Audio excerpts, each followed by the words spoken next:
This week on Starting Line.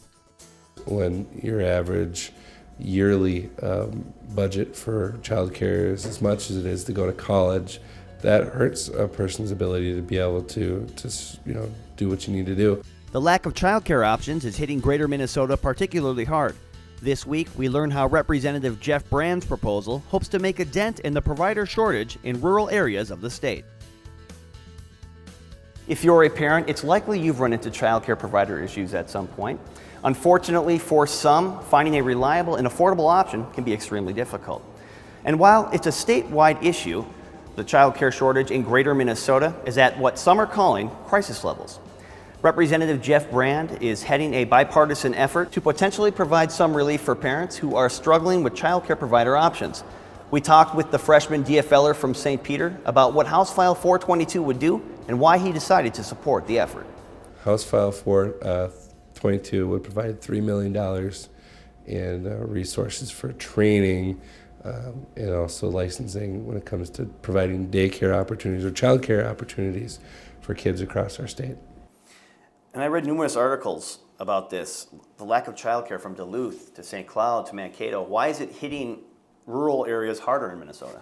There's a lot of reasons. It's just not one issue. There's a multitude of issues that are going on.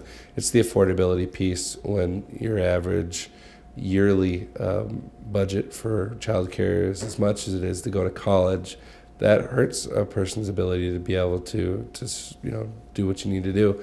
Also, it's the regulatory piece when we address the concerns of the daycare providers, and it's something that we have to address this year as well. And the third thing is just the capital, the upfront cost to starting a business these days. And if we can free up some of these resources and provide some opportunities. That's what we did in St. Peter in 2013 and 2014. We did a study and it showed that we needed to have money for these resources. And I'm taking the same model and approach to the legislature to provide that same opportunity for people across the state. The bill calls for $3 million appropriation in fiscal years 2020. That money goes to the Minnesota Initiatives Foundations. Mm-hmm. What is that? So there are initiative foundations across our state, and they get money for a variety of different things, whether it be licensing, starting on a business, guidance, support, basically, for providers. And so, like in my instance, where I live, it's the Southern Minnesota Initiative Foundation, headed up by former Congressman Tim Penny, and they do a phenomenal job of helping start new daycare opportunities in our area, and other initiative foundations across the state also do a great job. You're a father of 2 children. You bet. I'm a father of 3. So between the two of us, that's 5 children right there. We both know it can be challenging to find reliable childcare options. Yes.